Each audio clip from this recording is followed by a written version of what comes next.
जय माता दी। आप सभी भक्तों को आषाढ़ माह की गुप्त नवरात्रि की ढेर सारी शुभकामनाएं। आज के इस वीडियो में हम बात करेंगे आने वाली गुप्त नवरात्रि कब से है। गुप्त नवरात्रि को लेकर लोगों के मन में असमंजस्य है कि गुप्त नवरात्रि कब से प्रारंभ हो रही है, 25 जून से या फिर 26 जून से। क्या माता के पूरे 9 रूप होंगे? क्या नवमी कब मनाई जाएगी? अष्टमी कब मनाई जाएगी? व्रत कब रखा जाएगा? कैसे रखा जाएगा? किस विधि से पूजा करना है?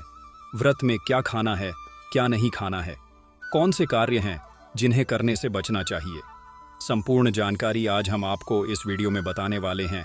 इस गुप्त नवरात्रि की महिमा जो बाकी अन्य नवरात्रि है, जो आप जानते हैं, शारदीय नवरात्रि और चैत्र नवरात्रि के रूप में, उनसे यह किस प्रकार से भिन्न है? क्या इनकी परिणाम से की जा सकती है? इनका में उनका महत्व अधिक है? और क्या दोनों में समानता है? इसकी पूजा इसमें की जाती है? क्या माता के 9 स्वरूपों की पूजा की जाती है या किसी और रूप में माता को पूजा जाता है? कितनी महत्वपूर्ण है यह गुप्त नवरात्रि? गुप्त नवरात्रि क्यों कहा जाता है? यदि गुप्त नवरात्रि में माता का पूजन किया जाए तो कैसे करना चाहिए? क्या विधि है, क्या नियम है? घट स्थापना होगी तो कब होगी, कैसे करनी चाहिए? और 9 दिन का विधान क्या रहेगा? इस प्रकार से संपूर्ण जानकारी आपको आने वाली गुप्त नवरात्रि के बारे में प्रदान की जाएगी। आपसे निवेदन है कि वीडियो थोड़ा सा भी उपयोगी लगे, एक बार वीडियो लाइक अवश्य कर दीजिएगा। माता रानी का आशीर्वाद के लिए कमेंट बॉक्स में माता रानी दुर्गा आरती जीवन में खुशियों का आगमन होगा। यहाँ पर सभी व्रत और त्योहारों की सही पंचांग अनुसार और ज्योतिष शास्त्र अनुसार स्वास्थ्य जानकारी प्रदान करते हैं।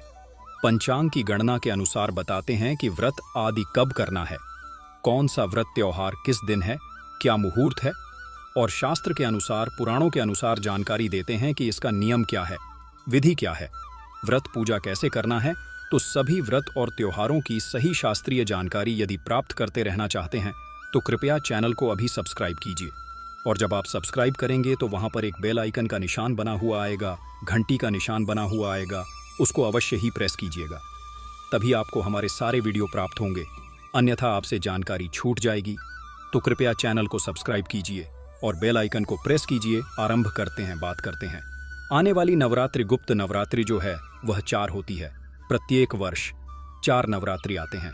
इनमें 2 गुप्त नवरात्रि होती है और जो सार्वजनिक 2 होती है, जिनके विषय में आप जानते हैं, जिन पर आप सभी पूजन करते हैं। हिंदू कैलेंडर के अनुसार जब वह नया असवत आरंभ होता है, नया वर्ष आरंभ होता है, तो उसकी शुरुआत नवरात्रि की प्रथम दिन से होती है। इसे हम चैत्र महीने में आते हैं, इसीलिए इसे चैत्र नवरात्रि कहा जाता है और यह वर्ष की शुरुआत होती है। नवरात्रि के साथ ही हिंदू कैलेंडर के अनुसार, हमारे पंचांग के अनुसार, नया वर्ष, नया संवत आरंभ होता है। नवरात्रि आती है, आषाढ़ के महीने में बारिश का महीना होता है जो अभी चल रहा है, आरंभ हुआ है। इसमें जो नवरात्रि आती है यह गुप्त नवरात्रि होती है। तीसरी नवरात्रि जो है वह शारदीय नवरात्रि होती है, जो सर्दियों में आती है, अश्विन मास में आती है। इसके बारे में आप जानते हैं, वह नवरात्रि समाप्त होने के बाद आरंभ होती है और दशहरे से एक दिन पहले पूर्ण होती है, जो जनवरी में आता है। माँ की नवरात्रि जो कहलाती है वह भी गुप्त नवरात्रि होती है। नवरात्रि आती है, जो जानते हैं आप, 2 नवरात्रि चैत्र नवरात्रि हैं। उनके विषय में आप जानते हैं कि इन नवरात्रि में 9 दिनों में माता के 9 स्वरूपों का पूजन किया जाता है। जो गुप्त नवरात्रि या चैत्र नवरात्रि से, यह नवरात्रि को किस लिए है? क्योंकि जो बड़े बड़े आर्षि मुनि हैं, साधु सन्यासी हैं, वह इस समय में मां आदि शक्ति की आराधना करते हैं, गुप्त रूप से अर्धनाकर प्राप्त करते हैं, माता को प्रसन्न करते हैं। इसीलिए शास्त्रों में से गुप्त रखा गया है। अब जैसे जैसे जानकारी बढ़ रही है, ब्राह्मण है वह पढ़ रहे हैं चीजों को, वेदों को पढ़ रहे हैं, तो उनके विषय में जानकारी सामान्य मनुष्य तक भी पहुंचने लगी है। नवरात्रि उतनी ही महत्वपूर्ण है जीतने की, चैत्र नवरात्रि या शारदीय नवरात्रि। और कुछ विषयों में तो यह नवरात्रि उससे अधिक शक्तिशाली और अधिक महत्वपूर्ण हो जाती है। दोनों में मुख्य अंतर क्या है, इसको समझिए। अत्रि हो या जो सार्वजनिक नवरात्रि जिनको आप बनाते हैं, चैत्र नवरात्रि होती है ना, उसमें माता के 9 अलग और 9 रूपों का पूजन अलग अलग दिन किया जाता है। वही जो गुप्त नवरात्रि है ना, इसमें माता की 10 महाविद, माता की 10 शक्तियां हैं, 10 महाविदों हैं, उनकी साधना की जाती है, उनकी पूजा की जाती है। यह है प्रमुख अंतर। क्या होता है दोनों में ही माता का आशीर्वाद प्राप्त होता है। परंतु यह जो गुप्त नवरात्रि है, यह बहुत सारे साधुओं के लिए, तपस्वियों के लिए, ऐसे लोग जो माता को प्राप्त करना चाहते हैं, उनकी सिद्ध करना चाहते हैं, उनके लिए बड़ी उत्तम बताई गई है। गुप्त नवरात्रि में अलग अलग दिन पूजन करने पर माता की शक्तियों की सिद्धि भी प्राप्त की जाती है। अब बात आती है, क्या सामान्य मनुष्य भी इसको कर सकता है?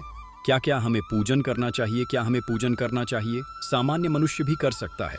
तो ऐसा नहीं है कि यह जो नवरात्रि होती है, गुप्त नवरात्रि, इसमें केवल साधना के उद्देश्य से ही पूजा की जा सकती है। आशीर्वाद प्राप्त करने के लिए, जो भी महाविद्या का स्वरूप है उनका आशीर्वाद प्राप्त करने के लिए, जिससे कि आपके जीवन में कोई संकट है तो महाविद्याओं के द्वारा वह समाप्त हो सके। पूरे 9 दिनों में 10 महाविधों का पूजन किया जाएगा।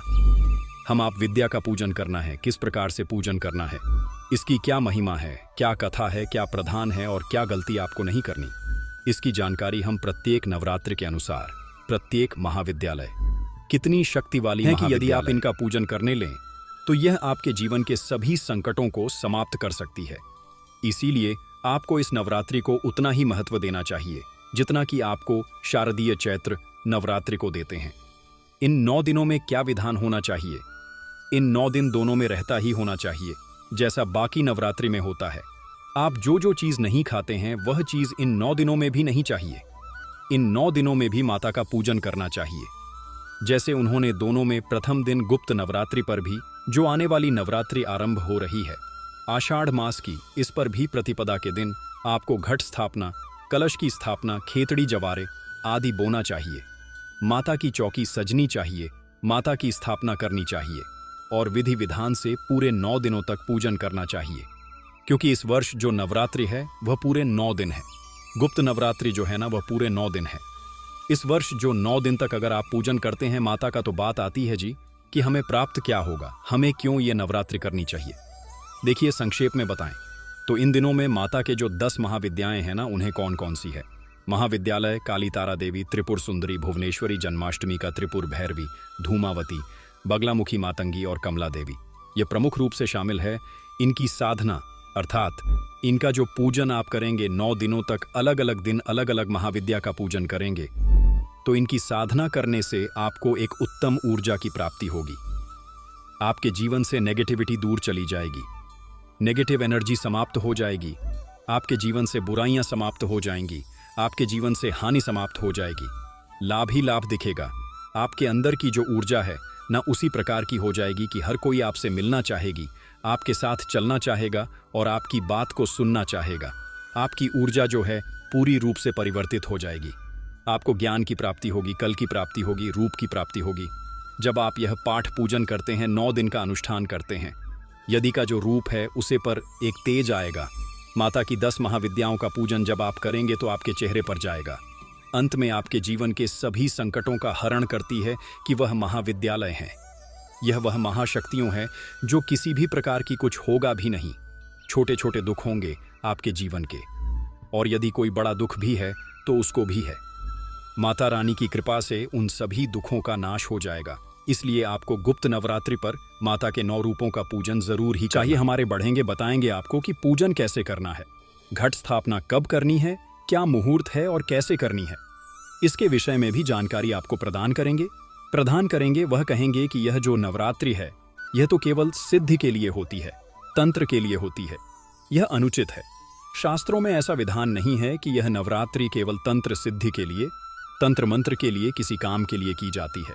शास्त्र कहते हैं कि नवरात्रि में माता के सभी स्वरूपों का पूजन, माता की सभी 10 विधाओं का पूजन जो कोई करेगा उसे आदर्श विधाओं का आशीर्वाद प्राप्त होगा, मत होगा। इसमें नियंत्रण विद्या के बारे में कुछ कहा गया है, ना मंत्र विद्या के बारे में कुछ कहा गया है।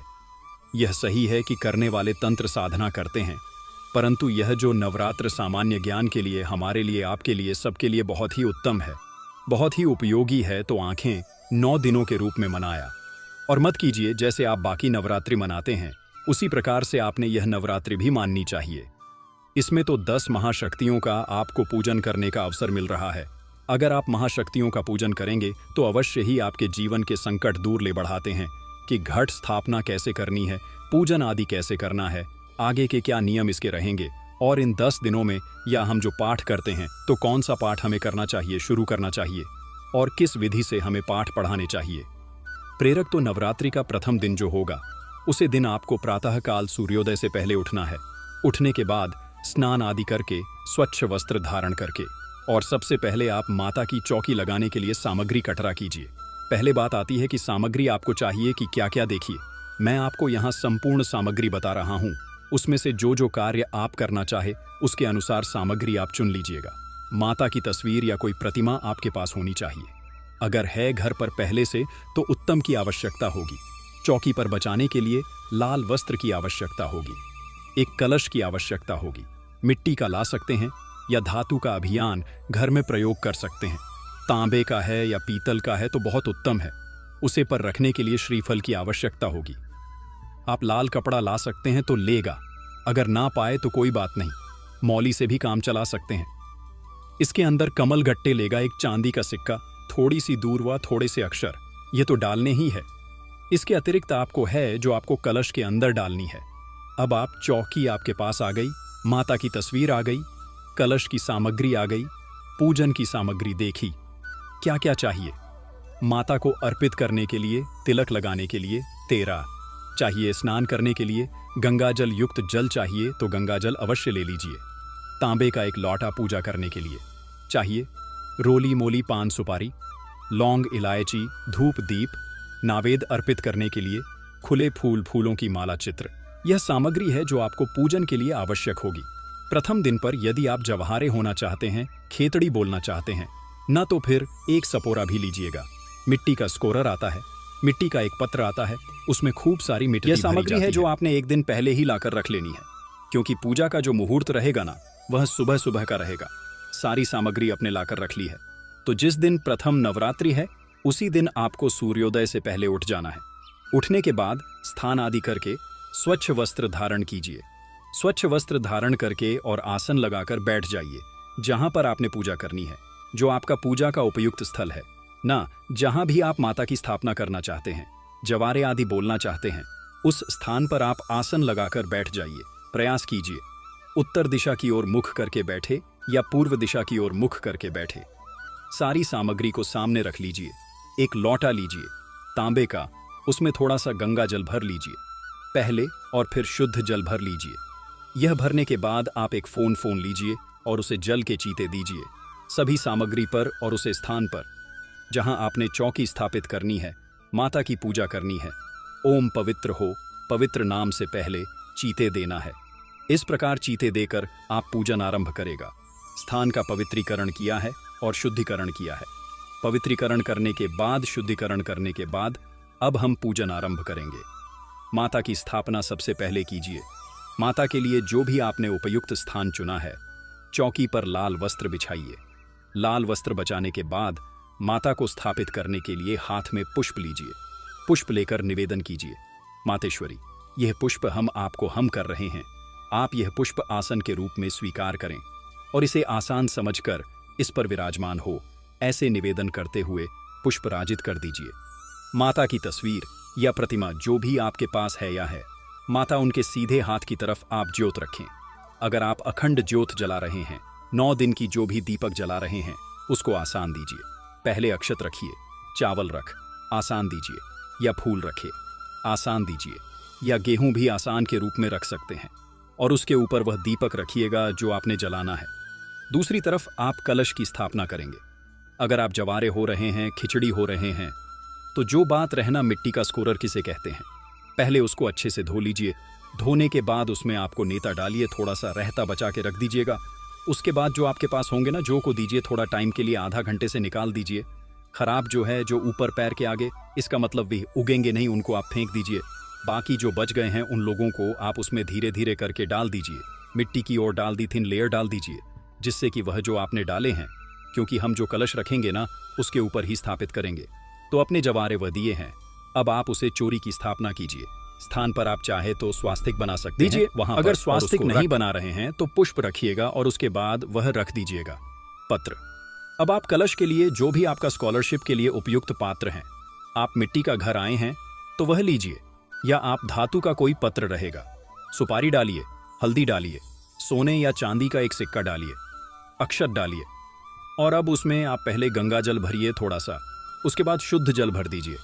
पंच पल्लव, या तो आम के पत्ते हो, आम के ना हो तो अशोक के पत्ते ले लीजिए और उसके बाद में लगाकर अलग नहीं करना है, ऐसे लगा दीजिए, उनको सेट कर दीजिए गए। यह ज्यादातर हो गलती करते हैं, इसका ध्यान रखिएगा।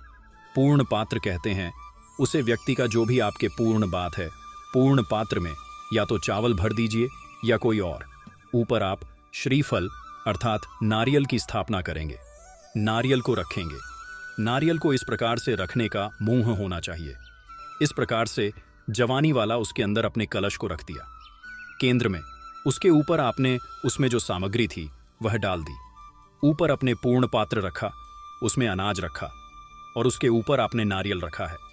नारियल को रखने का मौली लीजिएगा, मौली के 4 या 5 लपेट दे दीजिएगा और उसके बाद आप नारियल को रख दीजिएगा। रखने की विधि हमने बताई है कि आपकी तरफ उसका मुख होना चाहिए। इस प्रकार से मांगोगे।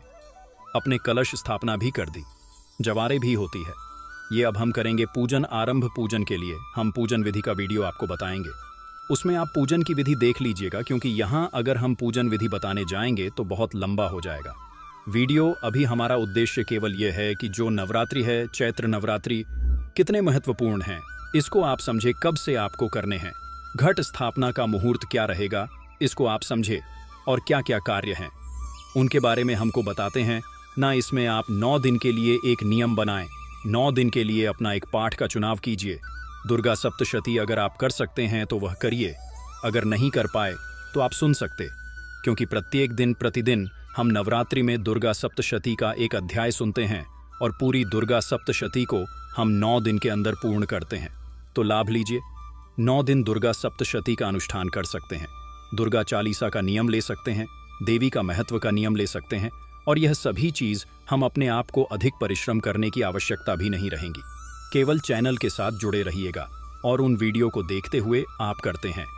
9 दिनों में कल्याणकारी आपके दे रही करना है। लहसुन प्याज आदि भी वर्जित रहेगा, पूर्ण रूप से सात्विक रहते हैं। 9 दिनों में पूजा होगी, आपके लिए डालते रहेंगे उसे, उसके रूप में पूजन कीजिए। इस प्रकार से इन 9 दिनों को आवेदन कीजिएगा और अंतिम दिन अगर अष्टमी होती है तो अष्टमी को और नवमी होती है, उसे दिन जड़ों का विसर्जन कीजिए, माता की आरती कीजिए और अपनी मनोकामना बोलते हुए अपने व्रत का समापन कीजिए। चलिए अब तो आप जान लेते हैं कि गुप्त नवरात्रि 2025 में कब से प्रारंभ हो रही है, कब समाप्त होगी। शुभ मुहूर्त, अभिजीत मुहूर्त क्या रहेगा। आषाढ़ माह की गुप्त नवरात्रि 2025 में 26 जून से प्रारंभ होकर 4 जुलाई तक चलेगी। यह विशेष रूप से तांत्रिक साधना और देवी दुर्गा के 10 महाविद्याओं की पूजा के लिए महत्वपूर्ण मानी जाती है। गुप्त नवरात्रि 2025 का समय सारणी प्रारंभ 26 जून 2025, गुरुवार समाप्ति 4 जुलाई 2025, शनिवार 4 जुलाई 2025, शुक्रवार घट स्थापना, कलश स्थापना का शुभ मुहूर्त।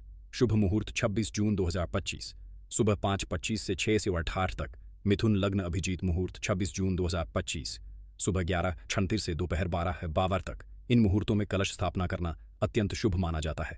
पूजा का आयोजन गुप्त नवरात्रि पूजा कैलेंडर तारीख।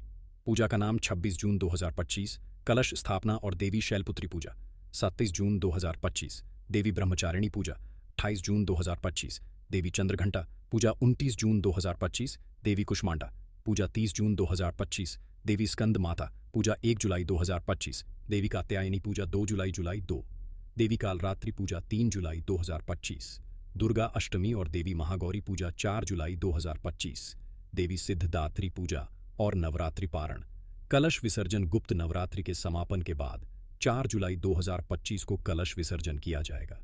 यह दिन नवरात्रि के पारण का भी होता है, जिसमें उपवास का समापन और देवी की पूजा का समापन होता है। 4 पूजा 9 दिन तक माँ दुर्गा की पूजा करें।